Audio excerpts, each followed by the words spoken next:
Hello friends, कैसे हैं आप लोग। उम्मीद कर रहा हूँ बहुत अच्छे से होंगे।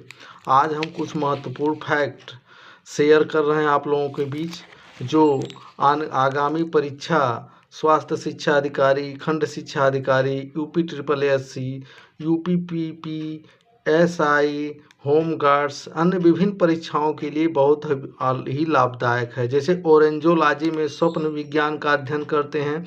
पवन की दिशा जिससे मापते हैं उसका नाम दिग्दर्शी है, और पवन वेग को स्थल पर किलोमीटर प्रति घंटा पे मापा जाता है। समुद्र में पवन वेग की माप नाट प्रति घंटा में मापते हैं। पवन की गति को मापते हैं विंड वेन से। मनुष्य का तापमान 37 डिग्री सेल्सियस या 98.6 फ़ारेनहाइट होता है। बैरोमीटर का आविष्कार टारसेरी ने किया। दूरबीन का आविष्कार गैलीलियो ने किया।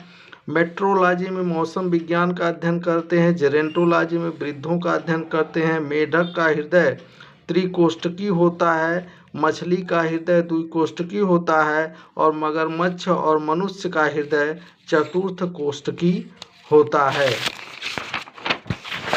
पछुआ पवन जब दक्षिणी गोलार्ध में 40 डिग्री अक्षांश पे चलता है तो उसे गरजता चालीसा कहते हैं। जब वो 50 डिग्री अक्षांश पे चलता है तो उसे चीखता साठा कहते हैं। और जो 60 डिग्री साउथ गोलार्ध में 60 डिग्री अक्षांश पर चलता है तो उसे चीखता साठा कहते हैं।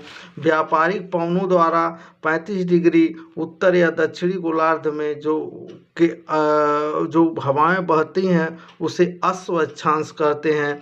वर्षा की मात्रा को रेन गेज में मापते हैं, या उसका जो यूनिट होती है उसे मिलीमीटर में मापते हैं। और जब किसी यंत्र में ऊपर रख करके उसको मापते हैं तो सेंटीमीटर में मापा जाता है।